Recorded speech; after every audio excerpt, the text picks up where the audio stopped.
बस एक चाहते हैं हम जीवन में कि सबको इस दुनिया में जात ब्यादरी से हटके हमके अपने भविष्य के बारे में सबको सोचना चाहिए।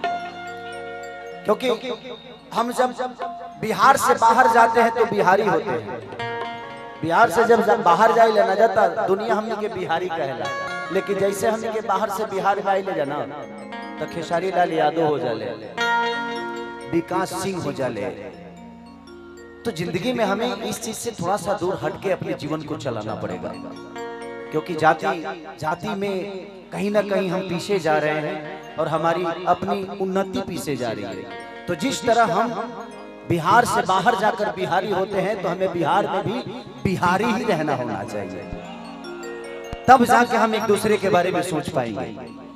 यहाँ आने के बाद खेसारी लाल यही होंगे तो फलाना यादव बाबू साहब तो पंडित जी नहीं, हम भाई हैं, हम सब एक हैं और हमें एक होकर जीवन में काम करना चाहिए। सभे गा ले बाकी अभी बाकी हो बस सभे करीब करीब सभे निपट गइल बा।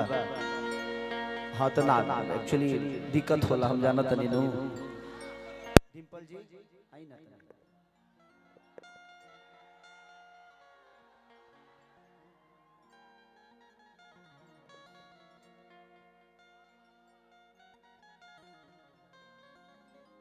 ए दाग कहां लगल बा,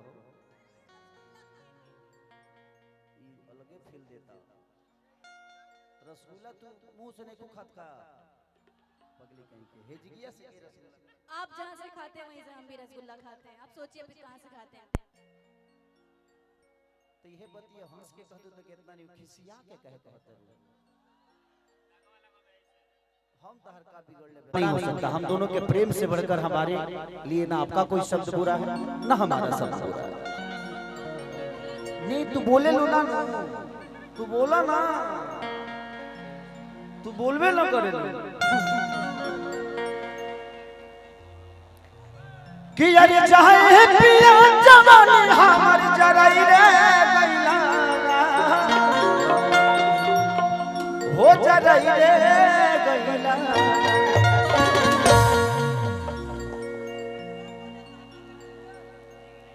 ए हजूर है खजूर अभी बतिया।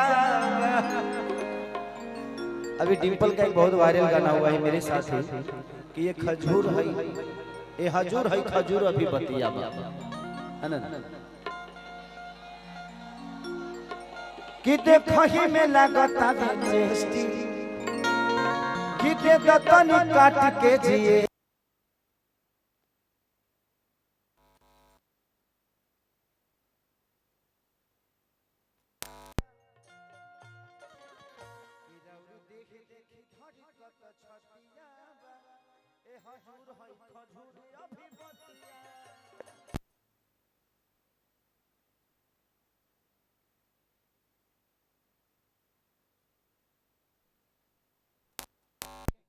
आप लोग आ जाओ, कहाँ है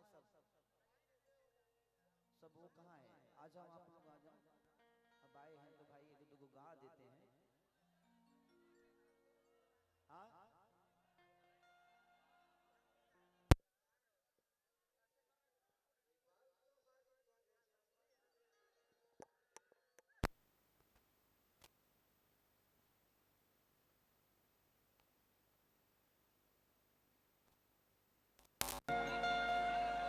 विकास भैया के जितने प्रोडक्ट हैं इधर आ जाइए। इस जिंदगी की शुरुआत के लिए आपको देर से शुभकामना कि आज आपके वजह से मैं फिर से अपने परिवार में एक बार आया और अपने लोगों से मिला जहां से खेसारी लाल यादव का स्ट्रगल शुरू हुआ था। और ये धरती मेरे लिए बड़ी माननीय है, सम्माननीय है और पूजनीय है आप सब, इसलिए क्योंकि मैं यहाँ से बहुत बड़ा हुआ और आज आप मोनू भाई की वजह से और आपके आज तिलक समारोह की वजह से आज मैं अपने लोगों से मिल पाया।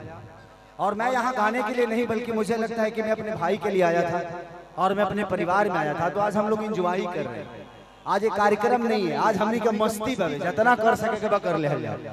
ऐसे जो अपनों के बीच में हमेशा इंसान मस्ती ही करता है, अपनों के बीच में हमेशा कोई कार्यक्रम करने नहीं, या मैं कोई एक्टर बन के या कोई हीरो बन के या कलाकार बन के, खेसारी लाल सुपरस्टार बन के, हाँ नहीं बल्कि आप सबके घर का बेटा बन के, आपका भाई बन के आया हूँ।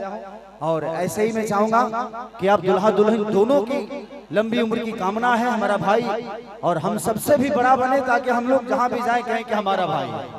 Thank you so much, thank you ढेर सारी शुभकामना। एक और बजा दो।